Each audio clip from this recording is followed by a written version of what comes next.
বহুদিনৰ পৰা যদি আপুনি বেমাৰত ভুগি আছে তেনেহলে হনুমান বাবাৰ আগত আপুনি এই মন্ত্ৰটো জপ কৰক আপোনাৰ বেমাৰ একেবাৰে নোহোৱা হ'ব এতিয়া আপোনাৰ ঘৰত যদি কাৰোবাৰ ইটোৰ পিছত ইটো বেমাৰ হৈ আছে এই ধৰক আজি আপোনাৰ হল কালি আপোনাৰ মাৰ হল কালি আপোনাৰ ভাইটিৰ হল তেনেকুৱা আপোনাৰ ঘৰত এটাৰ পিছত এটাৰ বেমাৰ মানে বেমাৰটো কেতিয়াও শেষ হোৱাৰ নামেই নলয় তেনে ক্ষেত্ৰত আপুনি কি কৰিব হনুমান বাবাৰ ওচৰত এই মন্ত্ৰটো জপ কৰিব পাৰে আপুনি ভাল ফল লাভ কৰিব আপুনি যদি আপোনাৰ ইউটিউব ফেসবুক অথবা ইনষ্টা লিগেল আৰু অৰ্গেনিক ভাৱে গ্ৰোথ কৰিব বিচাৰে আমাৰ লগত যোগাযোগ কৰিব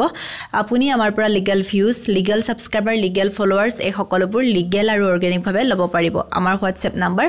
9864808721 আপুনি আমাৰ হোৱাটসএপত মেসেজ কৰিব আপোনাৰ ক্ৰাইটেৰিয়াখিনি জনাই দিব আৰু আপোনাক আমাৰ তৰফৰ পৰা ফোন কৰা হ'ব এতিয়া আমি জানিম যে আপোনাৰ ঘৰত যদি বহু দিনৰ পৰা বেমাৰ হৈ আছে তেনে ক্ষেত্ৰত আপুনি কি কৰিব এতিয়া কথাটো হল আপোনাৰ ঘৰত ধৰক কাৰোবাৰ বহু দিনৰ পৰা বেমাৰ হৈ আছে এতিয়া আপুনি বেমাৰটো ভাল কৰিবলৈ হলে ডক্টৰৰ পৰামৰ্শ ল'ব লাগিব বা ডক্টৰৰ ওচৰলৈ যাব লাগিব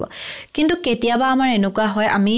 এটা বেমাৰ হৈ আছে আমি ডক্টৰৰ ওচৰলৈ গৈ আছো তাৰ পিছতো কিন্তু সেই বেমাৰটো আমাৰ ভালেই নহয় কেতিয়াবা আপোনালোকে চাব এনেকুৱা বহু মানুহৰ হয় কি বেমাৰ হৈছে ধৰাই নপৰে কি বেমাৰ হৈছে ইমান বেছি পৰীক্ষা নিৰীক্ষা কৰাৰ পিছতো গম নাপায় বেমাৰটো আসলতে হয় কি কেতিয়াবা এইবোৰ এনেকুৱা কাৰণতে হয় যে ধৰক আপোনাৰ কিছুমান মানুহৰ এনেকুৱা আছে ঘৰত বহু বছৰ ধৰি কিবা এখন পূজা কৰি আছিল সেই পূজাখন তেওঁলোকে হঠাৎ নকৰা হৈ গল বা সেই পূজাখন কৰিবলৈ তেওঁলোকে বাদ দি দিলে তেতিয়া কি হয় মানুহৰ এনেকুৱা কিছুমান বেমাৰ হয় বা এনেকুৱা সমস্যা হে যিবোৰ ভগৱানৰ বাহিৰে কিন্তু আন কোনোৱে ভাল কৰিব নোৱাৰে এতিয়া হয়তো মানুহে ক'ব বিজ্ঞানৰ যুগত এইবোৰ কথাৰ মহত্ব নাই কিন্তু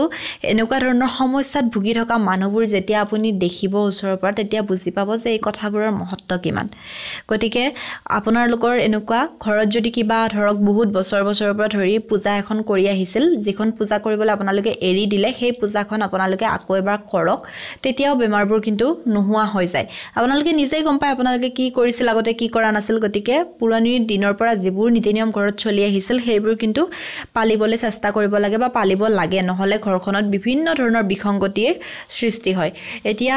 ধৰক কাৰোবাৰ বেমাৰবোৰ কেতিয়াবা কিছুমান মানুহৰ এনেকুৱা হয় ঘৰখনত খুব বেছি বেমাৰ এজন মানুহৰ নহয় এই ধৰক আজি আপোনাৰ মূৰৰ বিষ হ'ল বহুত ডাঙৰ মূৰৰ বিষ মানে ঘৰত ভাল নহয় হস্পিটেল নিবই লাগিব মানে বহুত ডাঙৰ মূৰৰ বিষ তাৰ পৰা পিছদিনাখন আকৌ আপোনাৰ ভাইটিৰ কিবা এটা ডাঙৰ বেমাৰ হ'ল পিছদিনাখন আপোনাৰ মাৰ হ'ল মানে এজনৰ ভাল হয় এজনৰ হয় এজনৰ ভাল হয় এজনৰ হয় মানে ইটোৰ পিছত ইটো হৈ গৈ থাকে তেতিয়া আপুনি কি কৰিব যদি চিকিৎসা কৰি ভাগৰি গৈছে আৰু আপুনি উপায় বিচাৰি পোৱা নাই তেতিয়াহলে হনুমান পূজা কৰিব পাৰে আৰু হনুমান বাবাৰ এটা বিশেষ মন্ত্ৰ আছে যিটো মন্ত্ৰ জপ কৰিলে আপুনি ভাল ফল পাব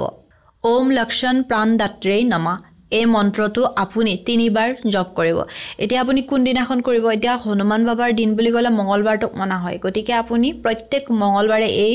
মন্ত্ৰটো জপ কৰিব পাৰে তাৰ হলনিও যদি আপুনি হনুমান পূজা ঘৰত কৰে অৰ্থাৎ আপুনি সদায় হনুমান চালিসা পঢ়িব পাৰে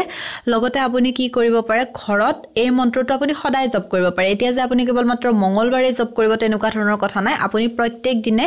এই মন্ত্ৰটো জপ কৰিব পাৰে গতিকে আপোনাৰ যদি বিশ্বাস আছে এবাৰ কৰি চাব আপুনি ভাল ফল অৱশ্যে পাব